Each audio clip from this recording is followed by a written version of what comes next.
3x² minus x minus 4, बहुत ही आसान question. और इसमें क्या है, बीच वाला पद हमारे पास है। बीच वाला पद क्या है, माइनस एक्स है ना। तो मान लेते हैं सबसे पहले कि p of x equal to 3x² minus x minus 4, क्योंकि ये एक्स चर में है इसलिए पी ऑफ एक्स क्या मान लिए 3x² माइनस एक्स माइनस 4।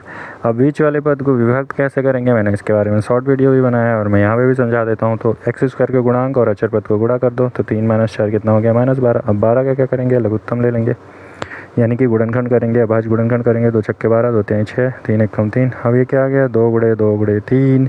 अब मेरे को इसी के अभाज्य गुणनखंड से मेरे को ऐसी संख्या बतानी है जिसको जोड़ने पर -1 आए और गुणा करने पे -12 आए। तो देखो 2 दूनी 4 होता है, -4 अगर मैं लिखूँ और 3, तो -4 + 3 कितना होगा -1, और -4 गुणे 3 करूँ तो कितना आएगा -12 आएगा। तो ये मेरा पी ऑफ एक्स को, अब मैं बीच वाले पद को इसी 2 पदों के रूप में लिखूँगा। पी एक्स इक्वल टू क्या हो जाएगा 3x², और मैं इसको लिख सकता हूँ -4x + 3x है ना, तो 4 के साथ x लगा दो, 3 के साथ x लगा दो, क्योंकि 4x और 3x को गुणा करेंगे तो -4x और 3x को गुणा करेंगे -12x² आएगा, और उसमें x² है तो -4 हो गया। अब इन दोनों में से देखो उभयनिष्ठ क्या मिलेगा, 3x² और -4x में से सिर्फ x उभयनिष्ठ मिलेगा, बाकी तो कुछ मिलेगा नहीं।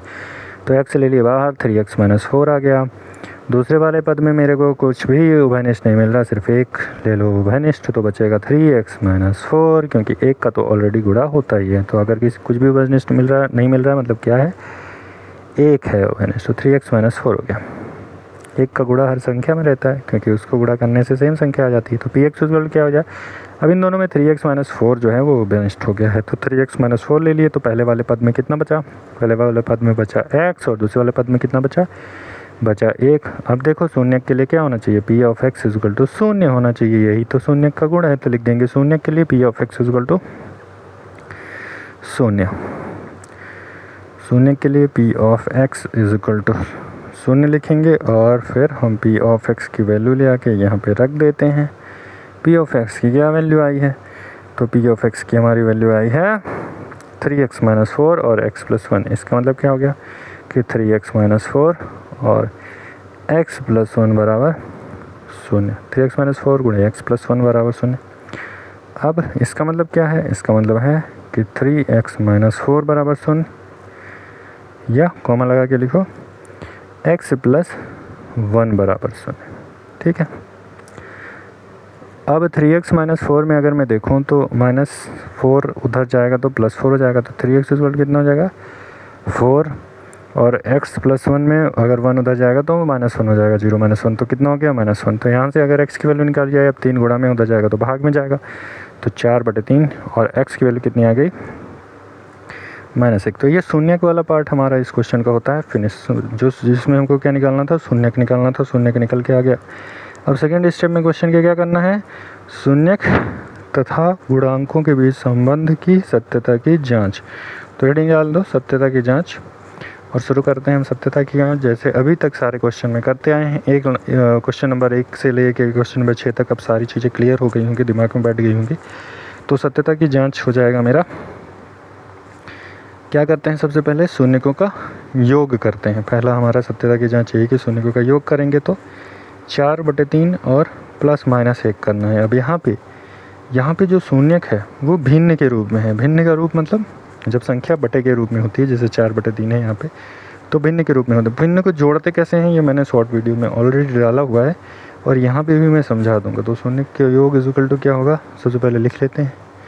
तो शून्यक का योग बराबर होगा 4/3 और 4/3, 4/3, फिर -1, क्योंकि +- क्या हो जाएगा माइनस हो जाएगा। अब आ जाओ रफ कार में करते हैं 4/3 और -1। तो देखो एलसीएम लेंगे तो 1 के नीचे 1 मान लो, एलसीएम क्या आ जाएगा 3, और 4 गुणे 1 -1 गुणे 3 कितना हो जाएगा 4 - 3/3 1/3। इसको डिटेल में समझना है तो शॉर्ट वीडियो में मैंने समझाया कैसे हम भिन्नों का जो है योग करते हैं। तो यहाँ से क्या, अब देखो शून्य को क्या गया 1/3।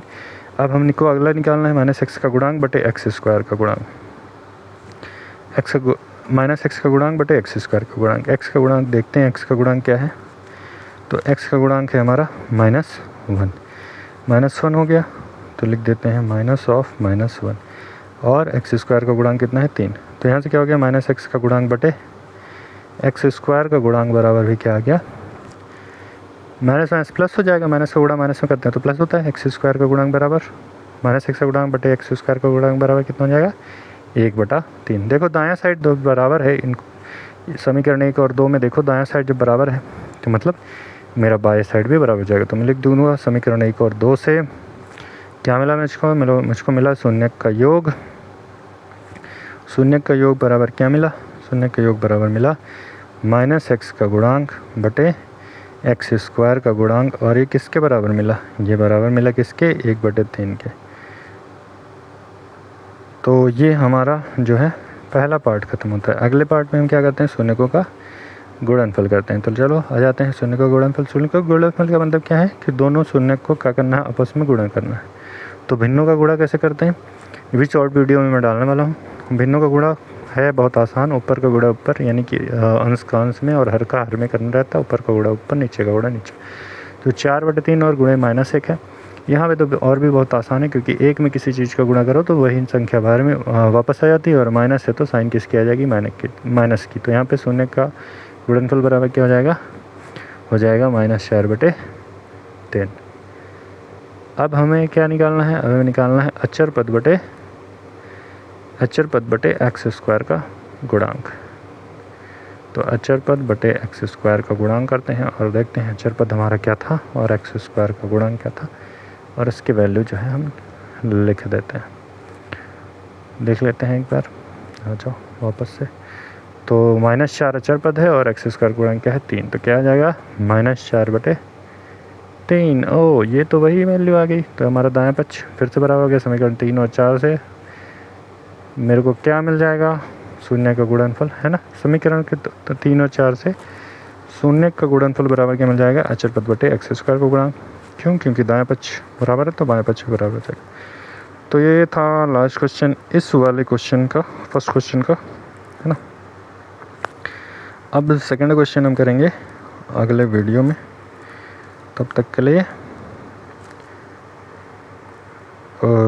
बार बार इस वीडियो को देखें और कॉन्सेप्ट को समझें। अगर नहीं समझ में आता है तो आप कमेंट सेक्शन में पूछ सकते हैं, कोई भी डाउट हो तो 101 भी मैं समझा सकता हूँ।